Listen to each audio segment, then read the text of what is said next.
நம்ம மணிமணி சொல்லியிருக்கிற மாதிரி கும்பலக்கணத்திற்கு அவர் இருக்கவே கூடாத கிரகம்.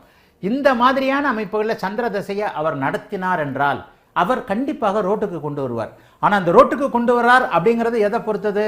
ரோட்டுக்கு வந்துட போறார் அப்படிங்கிறது சனியை பொறுத்தது. ஆயில்யம் 4ஆம் பாவத்தில் பிறந்திருக்கிறார்.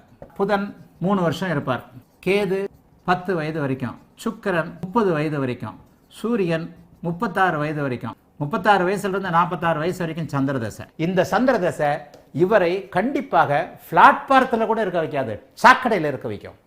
ஐயா என்னங்கய்யா சந்திரன் ஆட்சியாக இருக்கிறார்? இல்லை, ஆட்சியாகத்தான் இருக்கிறார், ஆனால் ஒளிநிலை இழந்திருக்கிறார்.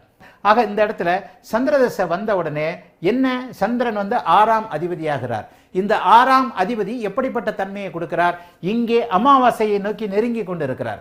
இங்கே ஆயில்ய நட்சத்திரம் 4ஆம் பாதம்னு போட்டுட்டேன். மகம் நட்சத்திரத்தில் அமாவாசை நடக்கும், மக நட்சத்திரத்திலேயோ பூர நட்சத்திரத்திலேயோ அமாவாசை நடக்கும்.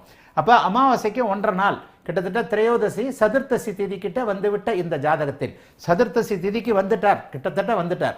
சதுர்த்தசி திதிக்கு வந்துவிட்ட இந்த அமாவாசை ஜாதகத்தில் இவர் 6ஆம் பாவகத்தின் குடும்பலன்களை செய்யக்கூடிய அமைப்பில் இருப்பார். ஏன் அப்படின்னு பார்த்தீங்கன்னா, சுக்கிரன் இந்த இடத்துல எந்த இடத்துலையும் இதாகல, குரு எந்த இடத்துலையும் இதாகல, தனிப்பட்ட நிலைமையில் இருக்கிறார். எப்படி செய்வார்? சந்திரனுடைய காரகத்துவங்களின் வழியாக அவர் அங்கே கும்பலக்கணத்திற்கு கடுமையான கெடுபலன்களை செய்வார்.